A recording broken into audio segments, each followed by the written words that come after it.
Merry Christmas, everyone, and welcome to the Coast-to-Coast Combat Hour. I'm your host, Matthew Hawkins, and as always, I'm joined by my co-host, Ed Carbajal. This week, we're lucky to bring on our Brazilian Jiu-Jitsu combat guru, Ray Robles. Ray, thanks for joining us, man. Man, good to be back on the show, guys. Thanks for having me. Hey, Robles. Hey, Robles. Yeah. Hey, what's up? What's up, man? How you guys doing? All Doing right. great. So you had hit us up on the community forum about the IBJJF No-Gi Worlds and all the stuff that happened there. Initially, I thought you were talking about the stuff with Gordon Ryan and Cyborg, but you had mentioned the other stuff that went on. So I mean, why don't you take us through it? Yeah, apparently, crazy thing this weekend. I guess they just put out some video for it today. Half Gracie got into some sort of altercation with Flavio Almeida and apparently assaulted him. Apparently, the police are looking for him. The story was, and what I saw in the video, he hit him in the face with an elbow. Some witnesses around said he then hip tossed him onto the ground, knocked like 3 of his teeth out. Yeah. And then like when he was out like unconscious, when he was starting to come through, went back and smacked him in the face. And apparently, allegedly rather, this was all in front of 10 other Gracie Baja members that were around him that entire time. So that's insane because like Flavio Almeida, for those who don't know, is the brother of Ricardo Almeida, UFC legend, trains with the Danaher Death Squad and Team Renzo Gracie. He's one of Renzo Gracie's first black belts, and Half Gracie's Renzo's brother. So this is it's sending shockwaves around all across the jiu-jitsu community. Like a lot of the Gracie Baja family are sitting there saying, giving their love and respect to Flavio, saying they have his back and everything. And Half kind of put out a weird series of messages like, you know what, it's jiu-jitsu. When you need it in real life, this is what's it about. And it's a very big thing right now because a lot of the people in the jiu-jitsu community rather are almost kind of waiting on Renzo to see what Renzo's lead is on this one. Like, is he going to go against his students that he's called for years publicly his family with the Almeida brothers, or his actual blood relative in Half? So it's been crazy out there because there's kind of seems to be a little bit of an underlying animosity in that camp that's kind of between that family right now, which is it's insane. So, well, I can tell you from being in the region and being in Renzo/Hoyler territory, it's been said that Renzo's the equalizer. Usually when he says something is cool, then everyone else kind of falls in line and agrees with him. So. It's like you said, I guess we got to wait and see if he says anything about it. But that's crazy. I mean, I don't know. Hal seems to be rubbing a lot of folks the wrong way, or I don't know about rubbing folks the wrong way, but I know him and Kurt Osiander had a falling out too, that they broke ties. So, and Osiander opened his whole school. So from what I gather, I mean, the research that I did after you hit us up was that there seems to be the feud is over a dispute of territory in actually out by you, Matt, in NorCal NorCal, yeah. So don't call me NorCal. You know what I mean, yeah. But you know what I mean, like it's on your side of the coast to coast. It's on your coast, so you know what I mean. So yeah, I heard the alleged rumors were that apparently there was an agreement a long time back that Half and Caesar Gracie had that NorCal area that was theirs, and there wasn't supposed to be any Gracie Bajas coming into the area.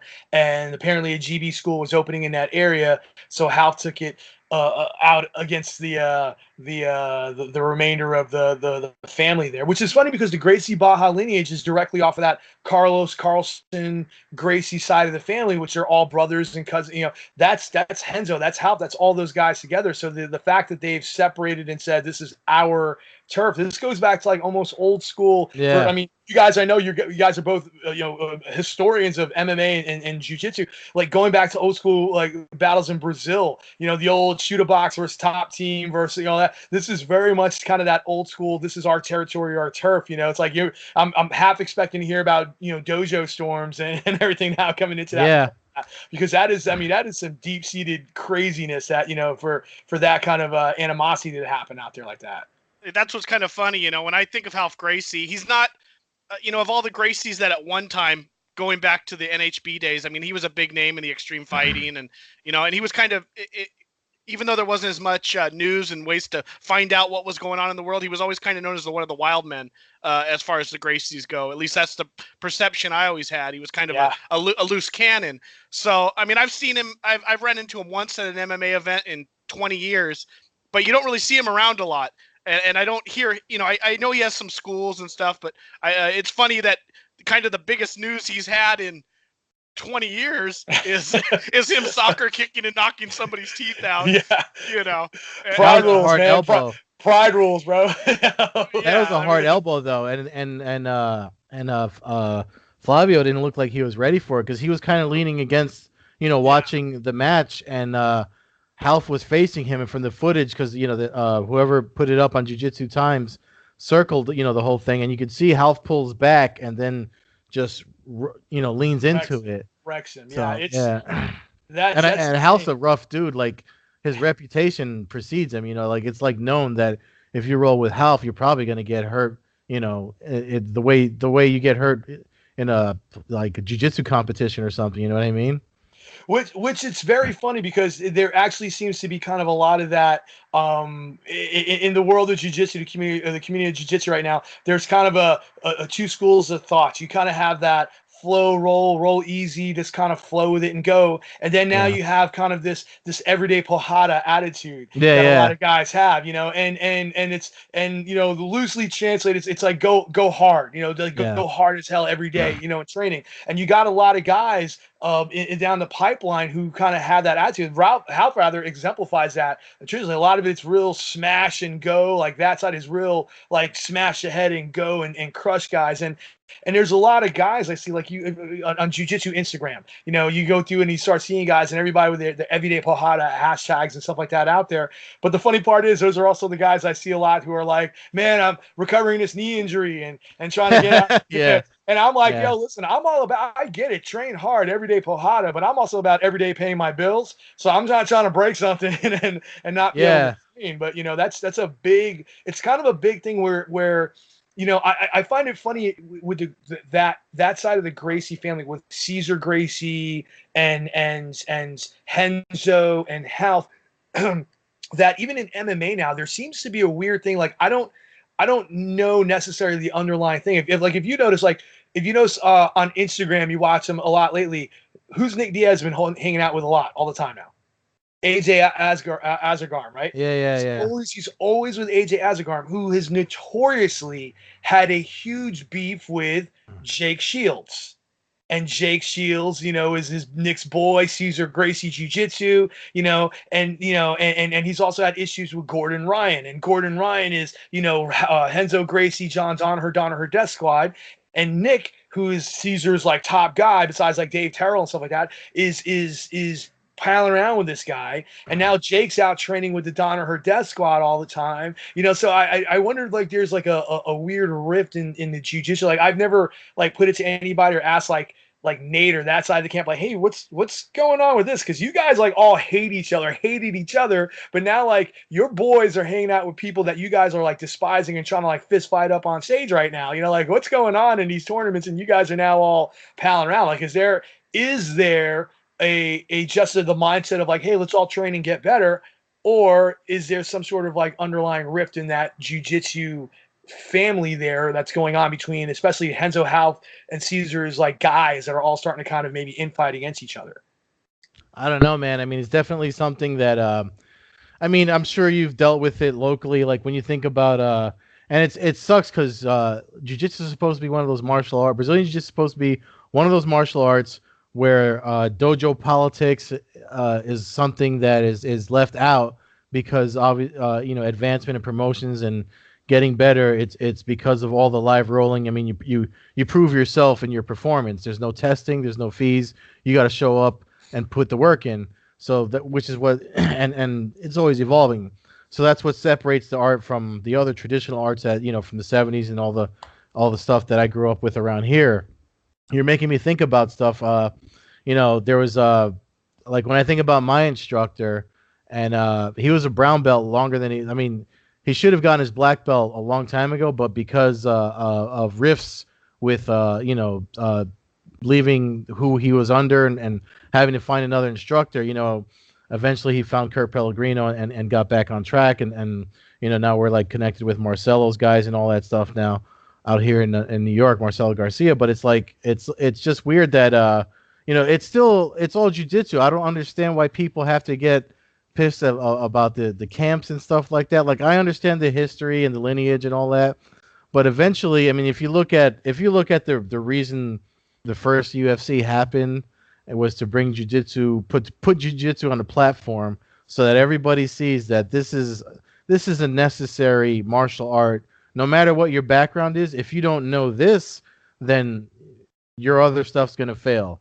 Like, it's a necessary ingredient in hand-to-hand combat. I mean, the military uses it ever since the first UFC. It's definitely been something that everybody knows they have to even if you're not trying to get the belts and stuff, you got to train to defend against the submissions. It's definitely, it has to be in your toolbox, otherwise your toolbox is invalid. And I just don't understand why these beefs have to exist. So it's bad for the art, I think. It's funny. It really is a lot of the old school guys, because when you talk to the old school guys, they really carry that. Like, I hear these stories, and you know how it goes. Like, all of a sudden, like stories, they become legends. Are they kind of romanticized, or over become just like mythical stories of the back in the day? But you hear about those old school Brazilian feuds in Brazil, and like we said earlier, going back to those like old school MMA teams, like the Shoot Box versus Brazilian top team versus and the lineages that break off, Gracie Humaita versus the Carlson Gracie's family versus the Baja guys versus the Marco Huas's whole side, they're no, and you start hearing about like the rift that some of these guys have deep-seated hatred for each other, like Walid Ismail gonna go fight. I was just gonna mention that. That is some like deep seated, like old school, like 20-30 years. Like, I don't know about you guys. Like, there's some people in life that have rubbed me the wrong way, but I don't know if I could go blood feud in my when I'm like in my 50s, gonna want to fight that guy for something he did when he was 20. I mean, that's some deep seated, like, I mean, I'm a New Yorker through and through, and I got some like anti-Boston Red Sox. I don't know if I could be that guy, like beat up some old Bostonian. That's because of damn you, Big Poppy, or something from prior to that. So yeah, absolutely. That to me is like, it's crazy that they still kind of hang on to that, and it's still in all avenues of jiu-jitsu today. You look at it, you start looking at, we're talking about some of those guys like Gordon Ryan in the Worlds, and by the way, Gordon Ryan, 23 years old, 8 years of training jiu-jitsu.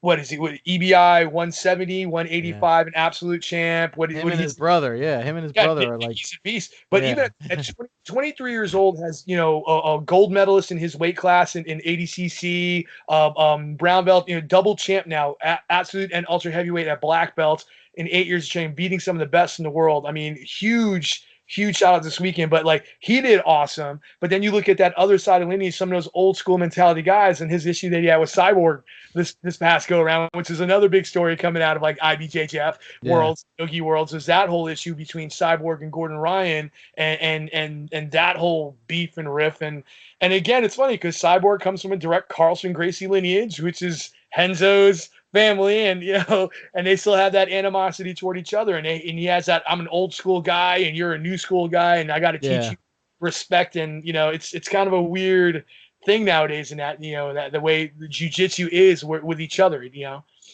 That's what I saw. I'm sorry, Matt. It's just that he talking about Cyborg, and I had some notes on that because initially that's what I thought, and it was, I mean, he did he addressed, I think he put it on, I don't know if he released a statement to Jiu-Jitsu Times or put it on social, but he said it was because of some of the things Gordon Ryan said. I wrote them down. Like, he said that all the other black belts should sacrifice their girlfriends to him, that he was going to dominate Cyborg like a child.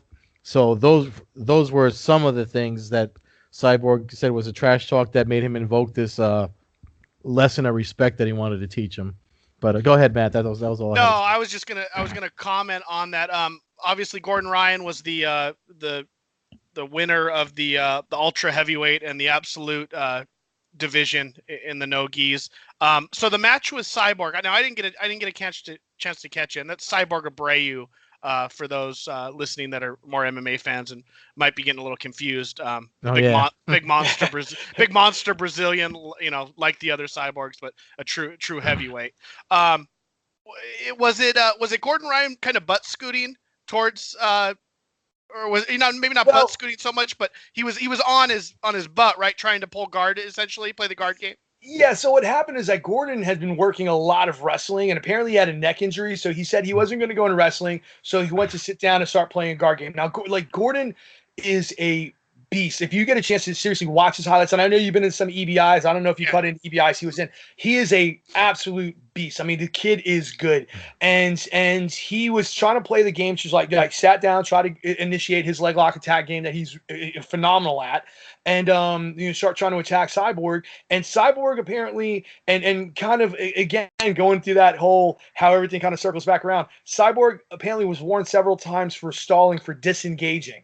One of the things that I know that years back at, I believe it was Metamoris. That's where I was going with this. The Brendan Schaub thing. Yeah, he got caught for shabbing, apparently, which everybody at first was like, eh.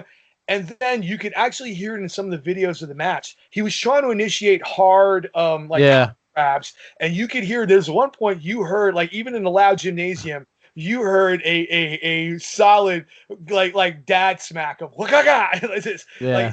And he's almost clubbing him with the forearm. Yeah. Yeah, and Gordon kind of smiled a little bit about it. Now, I will say this. I've met Cyborg plenty of times. Again, he's based out of Florida, South Florida. His fight sport team, phenomenal athletes on his team, phenomenal guys. He is a great guy, a super nice guy. I got nothing but respect for him. He's always been extremely cool. He's literally one of the best. And even Tom DeBlas, who's Gordon's instructor, came out as like, listen, not for nothing, Cyborg should have been fighting in the old man division. The fact that he's fighting those young guys and still out there at a top caliber in the world, is a lot to say. And he's not just getting by, he's winning a lot, Now, I personally think, and it's going to jump into another subject, but I think that Cyborg, there's a lot of like, he was beaten in the last ADCC by Gordon Ryan in rather quick fashion via heel hook.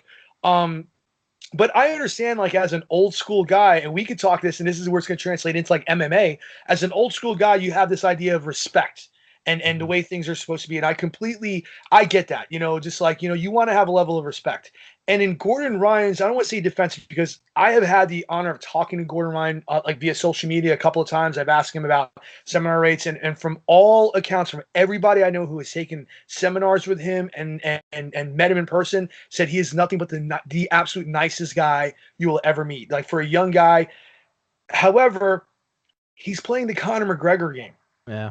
He's playing the game, and unfortunately, and I think we kind of talked about this, I think the last time I was on the show, there is a level across the board in all combat sports, boxing, MMA, now in jiu-jitsu. In order to get known, you have to go out there and become this character. Now, I think where Gordon Ryan differs from a lot of the others, Conor had his run of dominance for a long time. The Chael Sonnens, the Prince Naseems, all these guys who are trash talkers had their long run, but they lost. They lost, and they got to the point where they were losing and stuff like that. Now, Gordon, at 23 years old, may start losing at some point. But right now, he's on a meteoric rise where he's out there and he's backing up his trash talk. And I think that's actually probably more infuriating because, like, hey, listen, Conor can say what he wants. We're all entertained by Conor McGregor. But he's got those L's on his record. We all see to take those L's, So it's like, and that's why the fans can go back and debate about a Conor McGregor or about I don't like the guy personally, a Colby Covington, or other guys who have that trash talk to their game and add to it, because you could always go back and be like, dude, you lost, and that's where I think the fun in it happens. You get a guy like a Gordon, and on the high levels, now he did like get silver to Felipe Pena in last year's ADCC in the absolute.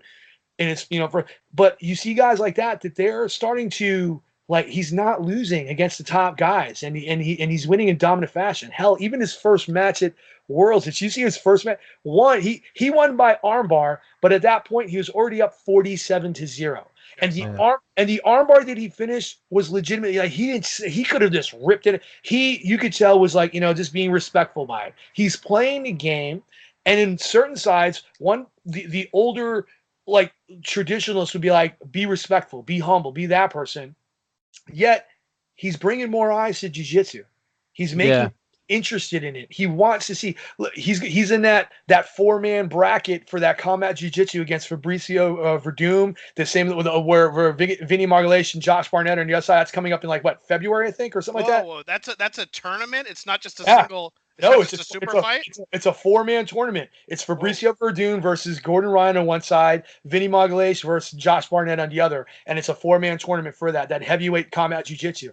And people are going to be buying that out because now they want to see the kid wearing the cape and the crown and he's beating all the top guys in the world. Now they want to see that out there. You get another traditionally old school guy in Fabricio Verdum who had critique recently against Wagner Rocha with the hand over doing that Python thing. He was saying, hey, that's trash, and then they went back and forth on it on social media. He's an everyday Pojada guy.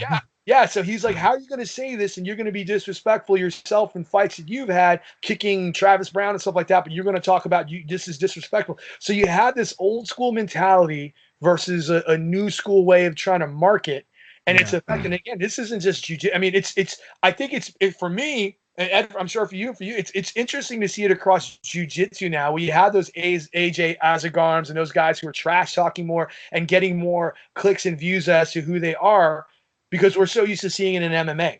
And I think that it's funny that you see a lot of guys now who are kind of traditionally looking toward MMA and saying like, oh, well, that's MMA, but this is jiu-jitsu. It's different. It's like, well, no, you guys want to get that money. You can't, you got to call it even across the board, and I think that's where a lot of guys are starting to kind of go with that. But yeah, well, that's the thing though. When you start getting stuff on a platform where a few hundred people, a few thousand people can see it, like Flow Combat, I mean, and I mean, me and Matt must have brought up the zone in the last 3 or 4 episodes that we recorded for this podcast. But I mean, we are coming into a time where content is easier to consume, obviously on the go with your phone and stuff. All these subscriptions that you can sign up for. There's a mobile version so you can watch it wherever you're at. And when these guys know that they have that platform, so now that they have, and jiu-jitsu was something just like, and when you look at the history of like catch wrestling and stuff like that, and how it's connected to pro wrestling, once people started watching these things and there was an audience, that's when they decided to do this formula where they include the ingredient of showmanship. It was when Combate Americas was leaving Fight Pass and going to all their different avenues where they're on the zone now, but they're on Univision, Azteca TV. I mean, they kept changing. They're on ESPN for a bit there, so that when they kept doing they did some media stuff here in New York, and one of the things that they had a I forget the Mexican pro wrestler, but McLaren hired a pro wrestler to teach the young fighters like how to sell the fights with the gimmicks that pro wrestlers and we're laughing, but it's what all these guys are doing now.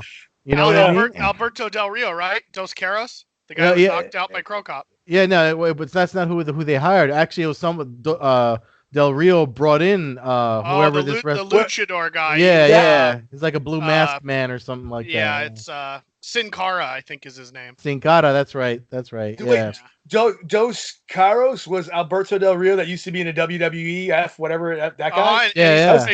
Oh my God, I didn't ever put 2 and 2 together there. That's crazy. Yeah, he's going to go back to fighting in 2019, apparently. He's actually got like a 6-2 record or something in MMA. He's just in Shudo or something to going down in Brazil back then before he got his head taken off by Crow Cop.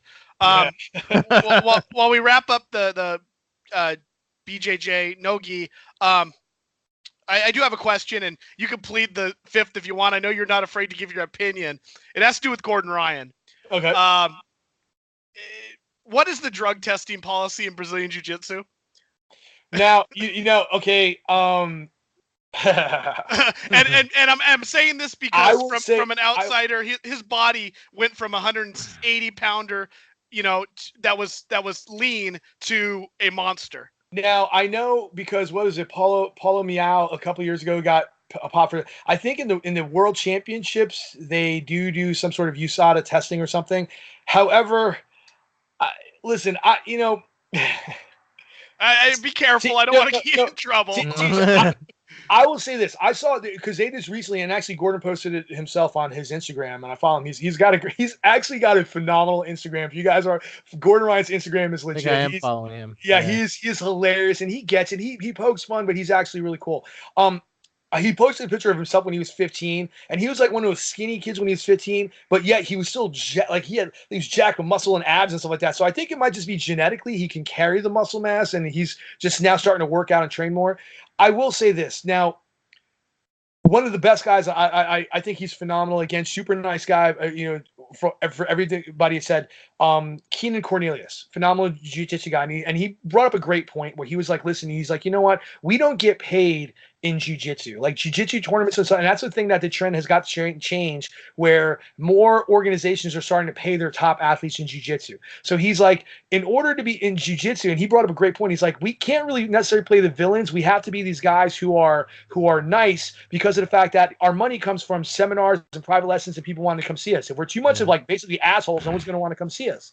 Now, that said, there are those guys who go out there, and this is the bridge to it. There are those guys that go out there, and all they do is every week go find an Absolute or somewhere and do a high-paid event. Now, I'm not saying that they're like, living like that Connor lifestyle off of like, tournaments, but there's like, you can see there's like a anywhere from a $2,500 to a $5,000 to a $10,000 tournament win around the country, where some of these guys just go out there, they own a school, they teach lessons and seminars, they might put out some DVDs, but they go and they hit those tournaments as much as they can. Even at lower levels, they'll go win a few $100 here and there. That said, there's a lot of guys that in order to continue to doing that, I'm not going to say myself, I'm saying Gordon Ryan, I'm definitely not a Keenan, definitely not these guys, but I will say that I do know firsthand of other guys, and I will not mention them.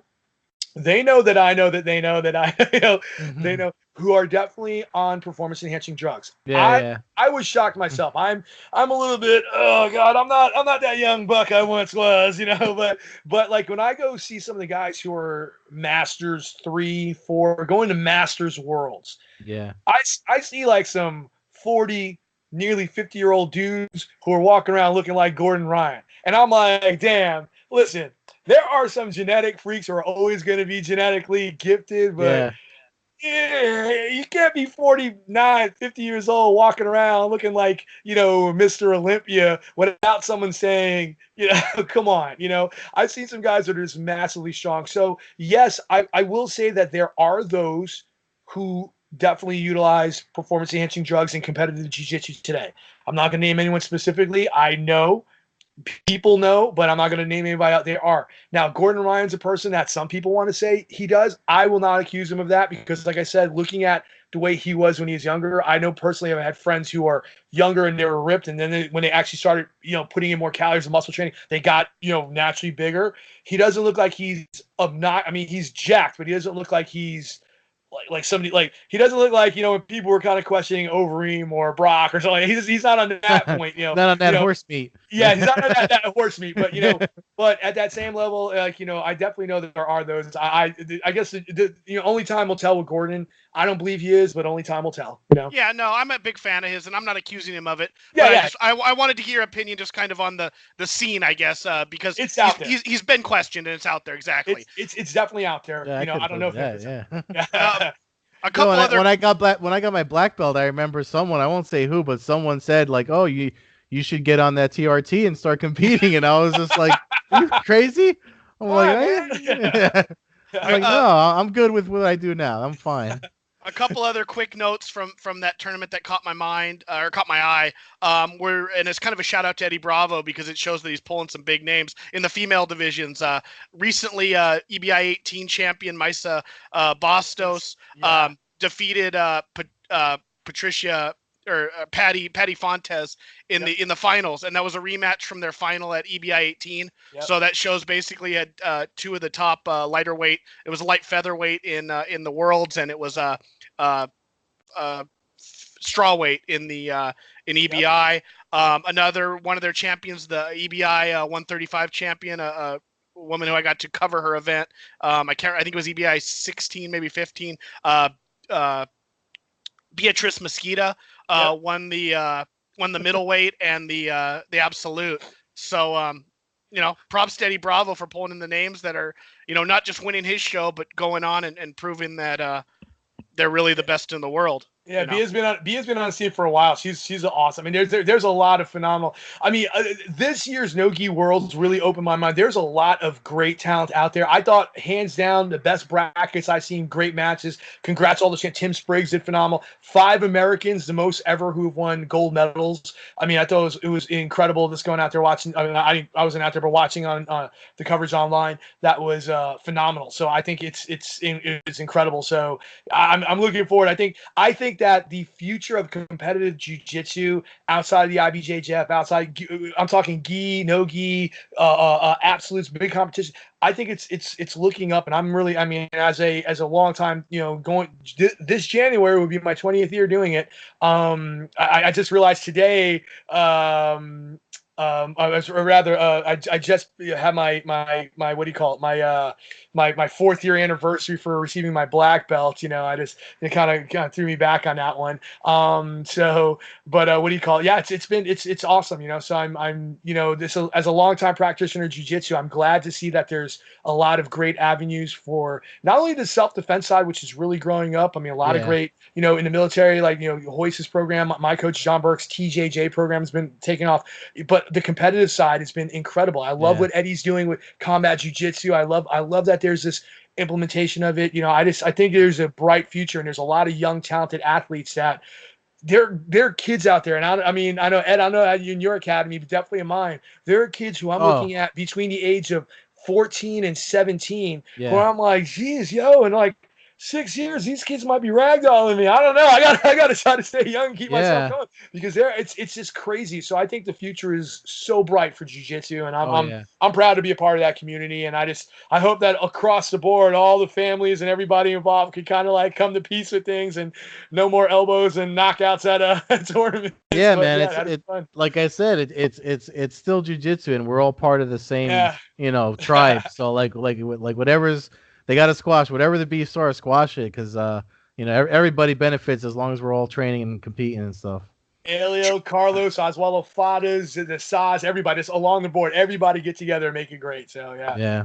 Going right off you're saying about the different avenues now, one guy who's really taken advantage of that is Wagner Rocha.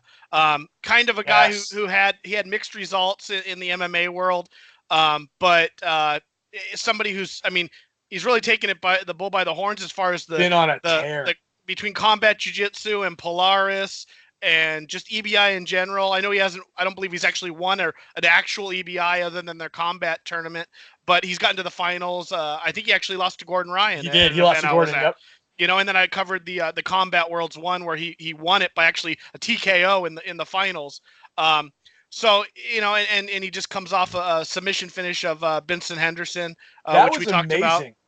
That was incredible. It was, the best part because I love Ben Henderson. He's a great guy. He's from John Crouch's gym, MMA Lab, and John Crouch and my coach John Burke came up together in the Gracie Academy, or close friends.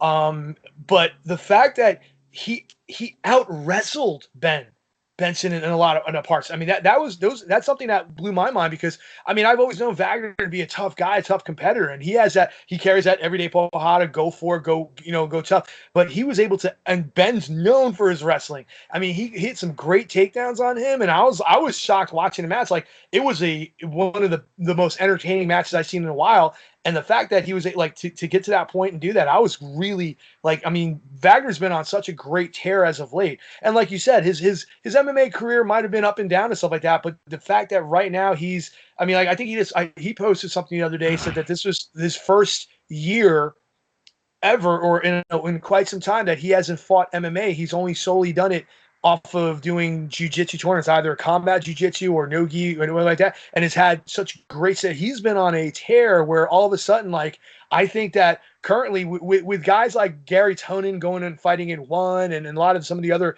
top guys going off into MMA, I think, everybody knows that Gordon Ryan's been on a tear, but I personally, Felipe Pena's been on a great tear, Ale's been on a great tear, but I think the guy who's been probably right there, right as one of the top guys has been Wagner, and he's been incredible this year. I mean, it's been a great to watch how he does it and how he's just like his style is so like go for it, grit. I mean, and it's go for it. And his like, hey man, this is jiu-jitsu. It's supposed to be defending from a fight. Why are we pitter pattering, being soft with it? Go for it, you know. So yeah, much respect for Wagner. It seems like he's kind of really enjoying it too. When I first started watching him, he seemed like he was a little bit more intense. Now he's still an intense competitor, but he seemed like I see him smiling a lot more now in his recent stuff. Seems like he's really embracing I guess it's easy to embrace winning, but he's just enjoying. He seems to be enjoying what he's doing. And he seems like he's a little bit more friendly and approachable from somebody, from the outside who might be eventually looking for an interview or something like that. Oh, whereas he's nicest guy. Trust me. I've been meeting him at tournaments and competing against his team a lot of times. Super nice guy. And I think one of the best things for him too is like his kids compete. I don't know if you saw, his kids are competitors and stuff like that at school, and they do great as well too. Great family. I mean, I'm a fan of Wagner. I think like he's a really great guy. So yeah, definitely should talk to him. He's got a lot of good stories in history.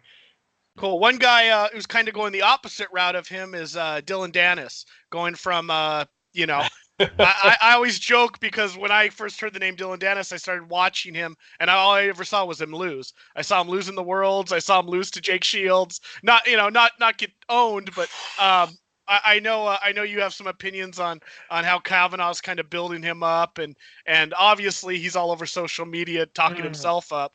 How do you see that ending? Him getting knocked out brutally, and I would cheer. Honestly, again, and Ed, you might know more of it up in the tri-state area up there.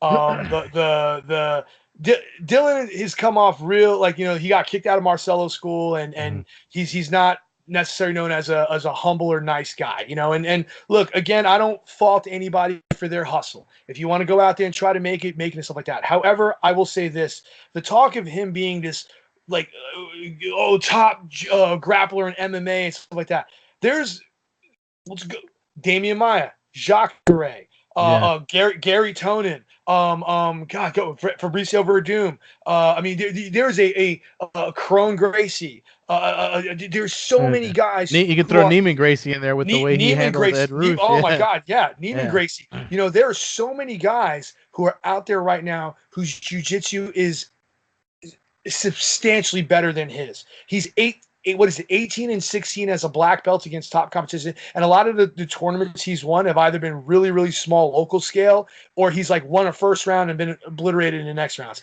He hasn't beaten anybody good. His jiu-jitsu style, well, I will give him credit for this. His style is attack, and a lot of times in certain tournaments I've seen him in, it's left him susceptible to getting points scored on him because he's not necessarily worrying about per se, like a defending position, so he gives up points easily. However, the guy hasn't won anything. All this talk about him being great, win something. You haven't won in jiu-jitsu. You fought one guy in MMA who literally, some of the kids in my kids' class could beat him. Some of the kids in my tournament team could have beaten that guy. Zero ground game. Didn't even try to defend it. I mean, you sit back for that much of a garbage leg lock against a guy who knows what you're doing. They're going to posture up and blast you in the face on track. Look what happened between when Pede Pano, another phenomenal jiu-jitsu competitor for years, tried doing that to Andre Arlovski. Andre Arlovski postured up and beat the snot out of him. Look at me, like there's so many guys out there who are way better and have the credentials as well as the accolades some of that has won in MMA, and most importantly in that jiu-jitsu community, have done way better than this guy has. And I know he gets a lot of clout because he's Connor's lapdog, and he got a lot of this. But I really feel like, again, it's kind of getting back to a point we touched on earlier. Does everybody need to be Conor McGregor to try to sell themselves? And if everybody's trying to act like that, doesn't the bit get stale, and then it doesn't work for anybody? Then if that's the case and it's stale because we hear everybody touting themselves as the greatest, and we have to look at actual accolades and what they've done, Dylan, you don't measure up. There's guys that you absolutely do not measure up. So let's stop talking about it. I would love to see, listen, I don't want to see the guy go out there and get hit by a bus or nothing, but I would love to see him shut up, put in his rounds, work, go out there and fight some fights. But right now, I don't even consider him in jiu-jitsu, he is not a top 100 competitor. He might not even be a top 200 competitor in the world of jiu-jitsu across the board, all weight classes and everything. And the fact that people are touting him, and this came from the UFC hype machine when they were like, oh, Connor's jiu-jitsu coach is world class, best in the world. Yeah. Gunny Nelson is a better jiu-jitsu practitioner than him and has the accolades to back it up. Gunnar Nelson is legit in jiu-jitsu. Another Renzo black belt, phenomenal guy, can destroy him, I guarantee, in matches. And I don't care what's going on there, absolutely can destroy him. Until Dylan's shown me that he can actually do something recently, not at Brown Belt Worlds years back, recently, I think they just need to put a pin in that guy. Like take that air out of him because, as soon as Connor decides to hang it up, no one's going to care about Dylan Dance. Yeah. Well, the thing is with the whole thing, I mean, if Connor and anybody, like you read off a bunch of names before with Nassim Hamed and I forgot who else you mentioned, Chael and all them, but eventually somebody shuts him up. It always comes around for those guys. You know what I mean? I mean, it came around for Connor with Khabib, and like you said, Danis fought one fight. I mean, as soon as they put him against somebody that's moderately good at grappling and was it Henner's the one that has that thing, the Boyd belt system, where you hear the same thing like Mike Tyson said. As soon as you get hit in the face, you're gonna drop, your level is gonna drop. Whatever, if you're a black belt, when you get hit in the face, you're gonna be a brown belt, so on. All right, Hoyce is the best quote, man. A black belt only covers 2 inches of your ass. You better be able to cover the rest. And right now, honestly, I don't know that his striking looked awful. I would actually put. What is Dylan fighting? What was his MMA fight? Was he at 70 or 55? 170. Oh, jeez. Yeah. There's a murderer's row of guys who are phenomenal grapplers in Bellator. Especially in Bellator, yeah. Who will murder him? Like Neiman already said he wanted him before he jumped in the tournament. Yeah. When he re-signed with Bellator, he was like, put me, because he didn't know he was going to be in that tournament yet. So when he signed his new contract and Danis was making noise, Coker jokingly was saying, yeah, he's the co-owner with me or whatever. So Neiman was like, yeah, well then let me fight him. And then now he's in the tournament. So you don't want none of that. You don't want none of that. Yeah. Speaking of face punching, we are recording this a couple days in advance, so hopefully all the matchups hold up. But it is UFC like a whole week in advance. 232 fight week, and it's Rizin week. Yeah. I'd like to get some your guys' opinions on these fights. And but we gotta make that disclaimer clear because anything could happen between now. Yeah. I mean, we could call a fight. Yeah. So UFC 232 kicks off with Chad Mendes coming off a dominant win over Miles Jury against Alexander Volkanovski, who finished Elkins in his previous bout.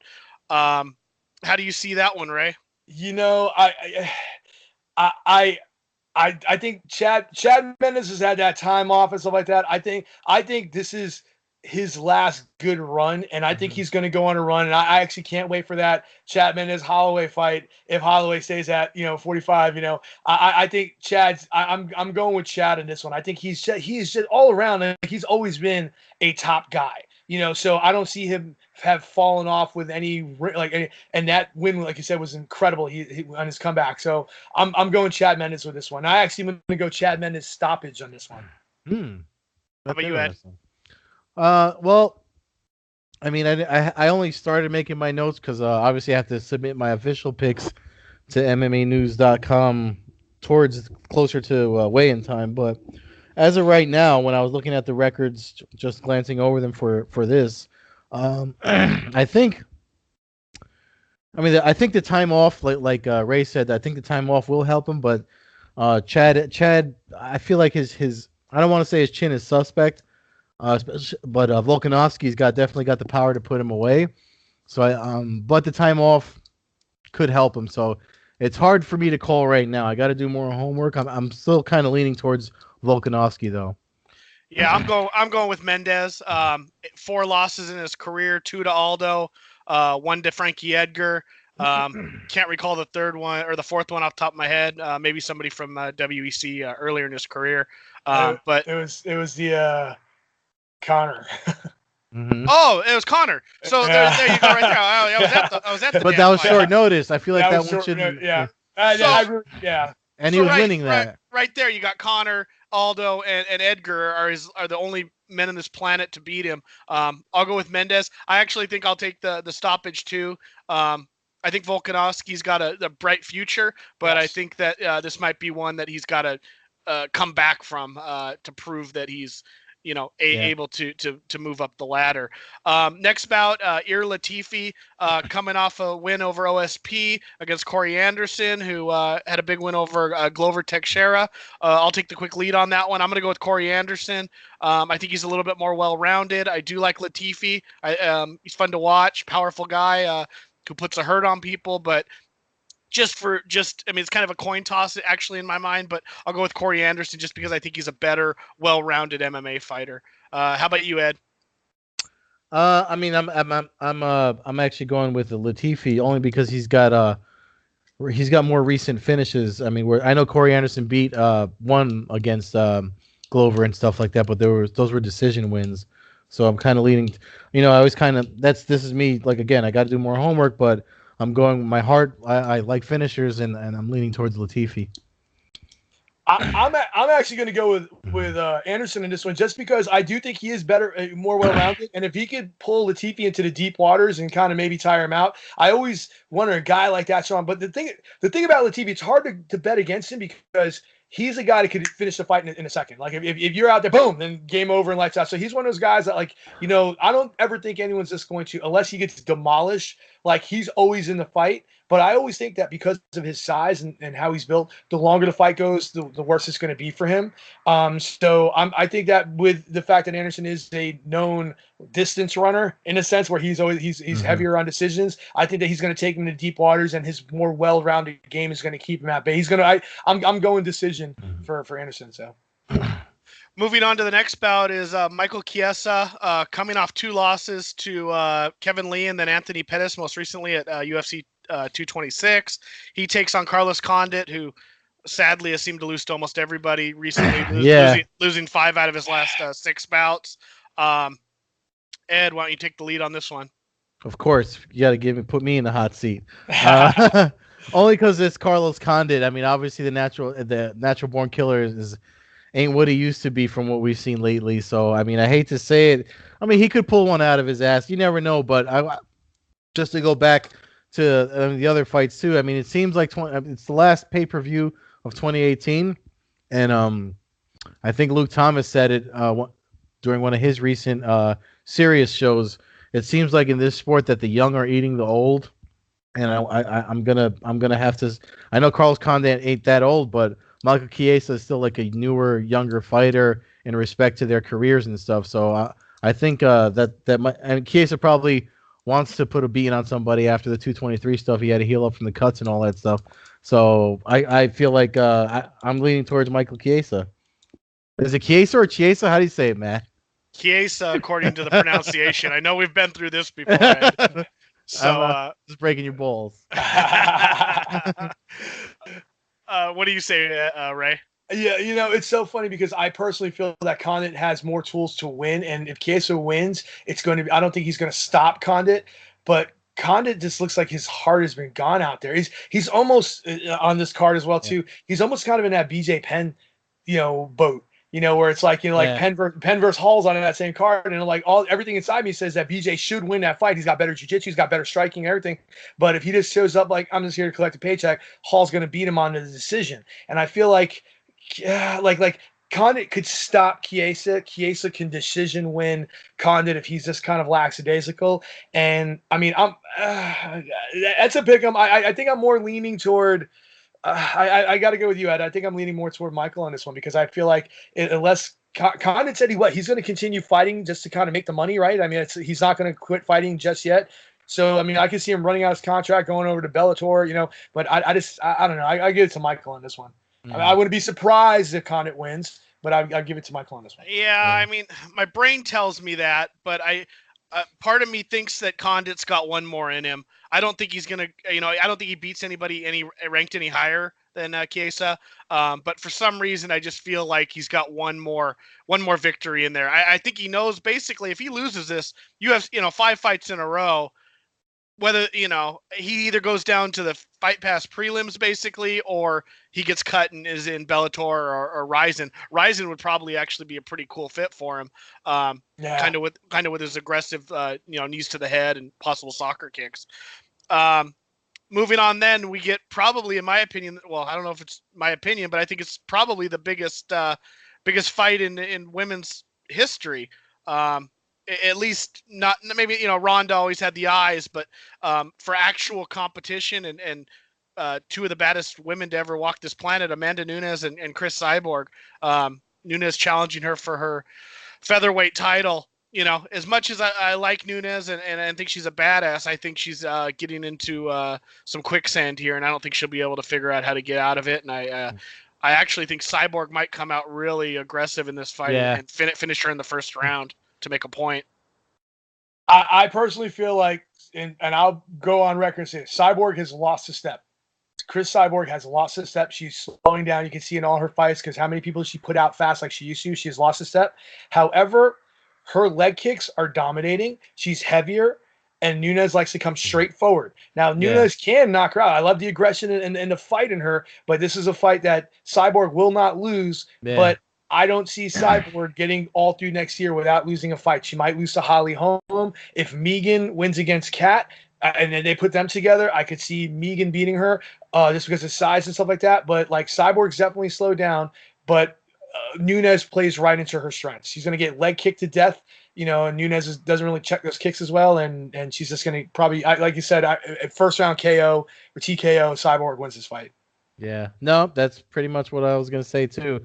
Only thing I wanted to say is I don't know if I agree that she's missing a step. I feel like she's just been trying to show people that she's just not this monster that comes out. Because I actually thought she fought a really smart fight, really smart fight against Holly Holm. That's my devil's cut kicking in.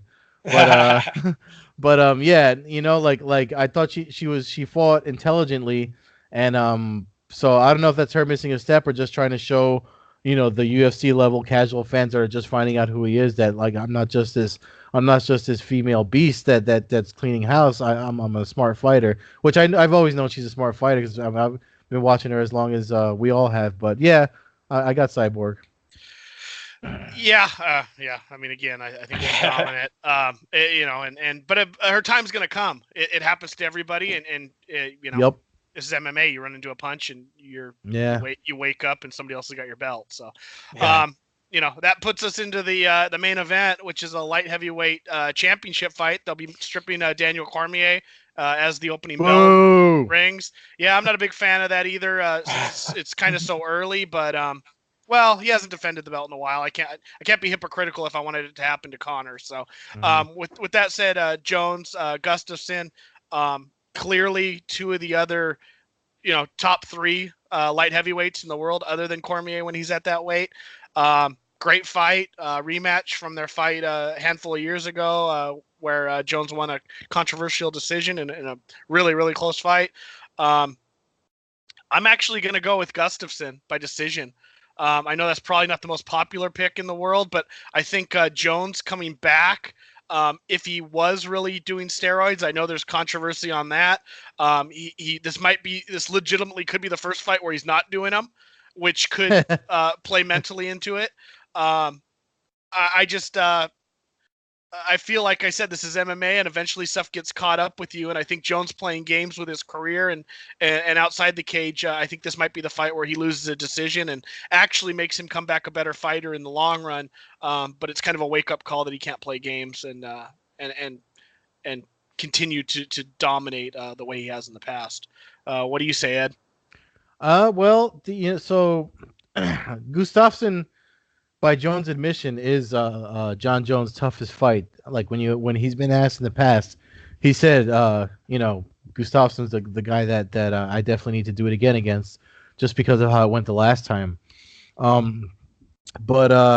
So what you said is interesting, but I don't know if it's going to make me change my mind, only because so Gustafsson was supposed to fight Volkan Oezdemir, and he claimed injury and didn't fight. So he's had time to rest, but he's been more active than John Jones. because obviously John Jones has been suspended. But the time No, off. but actually that's not correct. I mean, I hate to cut you off. Jones fought July. Gustafson hasn't fought since May of 2017. Okay, so Jones fought July of 2017 against Cormier. So they're about the same. They're about the same. Yeah. So they both have the same cushion of time off or whatever. So that might work in either man's favor or it won't. I mean, it's like with Ray said with Chad Mendez. Maybe for Jones the time off because he doesn't. I don't know how real that injury was that Gustafsson had because when he was supposed to fight Uzdemir. You know what I mean? Like I think it was a nose thing he was saying that happened or something to that effect.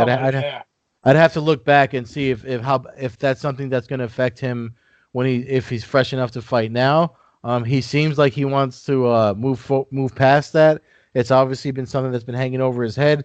But I want to say that since that fight, we haven't seen the same Gustafsson. You know what I mean? Like I think he left the best version of himself in that cage when he fought John Jones because they beat the hell out of each other. But I don't know. I think maybe I want to say maybe I'm agreeing with you, and that I think Gustafsson could pull it off this time. Both men want to finish. I don't know if you guys listened into the media conference call they had today. It was actually a couple hours before we started recording, because we were recording on a Thursday before the week of the event. But he seems more focused. John Jones is always laid back though. So, and he's also an anomaly in the sport. I mean, obviously he's just naturally gifted, but those gifts, who's to say how long they last? I'm leaning Gustafsson. Ooh, nice. Look at you guys. I will say this, my take on it, and I haven't really got a from the heart, like I think a solid pick. I will say this. All the pressure is on Jones. All the pressure is on Jones. I don't care what he says. With all the controversy, with everything coming back, the fact that he can regain that title right now, all the pressure is on Jones. And you could say, well, he's been in that spot a billion times before. He's going to deal with it. But like you said, if this is the first time he's actually off of steroids, will it mess with him? Will he not have that little extra thing inside there with him? Mm-hmm. Gustafsson's had some phenomenal matches since that point. Yeah, he's been up and down. He lost to Rumble, lost that. Well, I thought he beat Cormier. I thought he beat both Jones and Cormier. But he's had those matches, but he's come back strong and he's won some phenomenal fights. I think the injury might have been, strategic-y. Yeah. Strategy. Yeah. You have a devil's cut too? I went devil's lettuce. So I think he went. I think he might have known that. Hey, listen, I got this shot at Jones or Cormier. I'm not going to fight this guy and risk it. Let me sit out until the offer comes, because no matter what, still a top guy. So I think it was more. He knew what was going on. He's like, hey, I'm gonna go for the big payday, and I think he's nothing left to lose. He's nothing to lose. Because no matter what, even if he loses to Jones again, he's still beating everybody else right behind Jones, and he's going to go out there, and they're going to probably run it back just on the strength of the fact, especially if it's a decision, they're going to run it back on the fact that, everybody thought he won the first one, and if it's a close match, I sure as hell know they're going to run back a third. So I honestly think that there's less stress on Gustafsson now. He just go out there, like you said, he's amped because he knows, he's like, I got this. Like, he fought tough. He's already been in the fire with him, and he's not afraid of it. He's take those punches. He's gotten the elbows. Yeah. He's bled, but he knows he could come back strong with it. So I personally think that it's a toss up. Obviously, John Jones has all these phenomenal tools. It's a toss up. I feel like I'm in the middle, but I might be leaning toward Gustafsson. I think his time might be now, especially for all things considered. I think he's got nothing to lose, and all the pressure is going to be on Jones. So it really is a toss up fight. I don't think I know there's a lot of the people on the forum who kind of feel like they're the diehard Jones supporters, and it's not crazy to think that John Jones will win, but I don't think it's going to be a blowout for anybody. I don't think it's going to. Blowout, it's also his first fight back, and if you remember the first fight back that he had against OSP, when he came back with, I mean, even though he did really well, people were very critical of it, and it wasn't the best John Jones. So I feel like if that's the John Jones that shows up against Gustafsson, Gustafsson might have his way with him. It could go to the end. I don't see John Jones getting knocked out or submitted by Gustafsson, but I still I don't know. Like you said, it is a toss-up. They both have similar body types, which is why I think Jones had such a hard time with him. I mentioned it last week or the week before about the whole ectomorph body type in combat sports and how I think those long, lanky, wiry. I mean, you could comment on it too, Ray. Yeah. Those long, lanky, wiry guys are definitely harder to deal with, whether you're grappling or striking or whatever the case may be. Mm-hmm. So I don't know. I'm definitely with you on that too. That it could be 50-50. Yeah, and then so that wraps us up for UFC. Hell of a card. Hopefully it holds, as we said, and then right before New Year's, obviously Rizin has its end of the year bash. Hopefully we get a broadcast deal where we can all watch it. But a huge main event where Bellator's sending their bantamweight champion Darren Caldwell to fight the master right now of Japanese MMA, Kyoji Horiguchi. Great fight, champ versus champ. I'm a huge Horiguchi fan. I got to meet him a couple years ago at the UFC Expo, and he was a real cool guy. Didn't really speak great English and stuff, but he was really super friendly and just cool. Actually, probably my favorite 125-pound fighter currently going. With that said, it kind of makes me sad to think, but I think Caldwell's going to use his wrestling, and I think he's actually going to bore this fight up a little bit, which will be disappointing probably to end it. I know it's followed by the Tenshin Mayweather exhibition bout, but I want Horiguchi to win for Rizin. I want Rizin and Japanese MMA to take off. Oh, but, do you? Is it really? I can't tell by the shirt.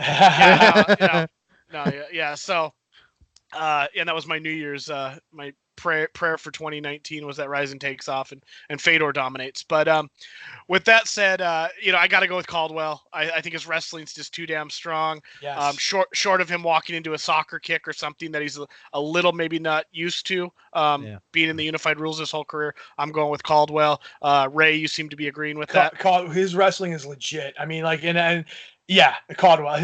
Just based on wrestling, actually, I think that's a great assessment. That it might kind of be, I hate saying this, it might be Ben Askren-ish, where it's safe, it's takedowns, pound them up a little bit, but not, I definitely Caldwell. I'm picking him just based on wrestling solely. Yeah, I mean, he trains out by you, Matt. So, but he's actually from around these parts, so I got to go Caldwell. He's from Rahway, New Jersey, not 20 minutes from where I live, and actually, he went to my brother's girlfriend went to school with him, and they keep in touch. So I'm hoping we can get him on here maybe afterwards. Rahway, huh? Isn't that where Emmanuel Yarborough wanted to run the UFC title back to UFC 3? I think Rahway, New Jersey. His plan was to take it all the way back to Rahway, if I remember right. A lot of amateur MMA and pro wrestling goes down to Rahway, so I wouldn't be surprised if that's something. Well, we need to wrap this up. It's been great talking to you, Ray. Real quick, in the last episode, Ed asked me and Nolan King what our wishes for 2019 were in MMA, and Ed actually never got to. I don't think he ever got to chime in on what his wish was. So I'd like to ask Ed and then ask Ray if you could have one wish or two wishes. We'll go with two for the next year in 2019. What would you like to see happen? For me, it was Rizin taking off and Fedor winning the heavyweight Grand Prix. Ed, what do you say? What are you looking forward to in your wish for 2019? I'm hoping to cover more events. That's all, and just keep the sport keeps growing. I'm hoping more MMA comes out this way to the region, New York and New Jersey, and that's pretty much it. How about you, Ray? Crone Gracie, UFC champ. Ain't gonna happen next year, but I honestly, I would like to see a more diverse. I love what the UFC is doing. We of course all love UFC, but I want to see the Bellator, the ONE FCs, the Rizin, everybody growing up to make it a very truly competitive market to have those. And then maybe eventually everybody's saying, like, you know what, especially with Rizin and Bellator kind of leading the way right now, let's have a champ versus champ card. Let's do something along those lines and maybe have the UFC with the trade aspect going down. Maybe let's have a little bit more, put together a card that could possibly happen, or at least do the work of it to announce maybe for 2020 or 2021 doing a sort of Grand Prix rather where champions can fight amongst each other. That would be kind of phenomenal, so hopefully all the best is even out the playing field. I think we're getting there. I mean, we'll see in 2019, but this is the closest we've ever gotten to that. Yeah, we've been wanting that for years, so hopefully that I'd take that all day long if we could get champ versus champ and good agreement between organizations. Obviously, ONE FC announced a huge card for their Japanese event coming up. We'll cover that in the next couple weeks leading up to that. And I'll be covering actually New Year's Eve. I'll probably miss Rizin because I'll be at the Garden for Pro Fight League's championship event where everybody's fighting for the $1 million prize and for their weight classes. So if you're not following me on Twitter at Carbase, I'll be covering it for Front Proof Media on New Year's Eve. Yeah, and if you don't catch the Rizin event and you're not sleeping, that'll be New Year's Eve. I believe the event starts at 7 p.m. Eastern time. And it'll be on the big NBC channel as far as I understand it. So tune into that one. Rizin, keep an eye out on Twitter for their feed. UFC 232 is December 29th. Normal start times, 7:10 Eastern pay-per-view on the normal pay-per-view avenue for them. Ray, real quick, throw out any sponsors, any names, your gym.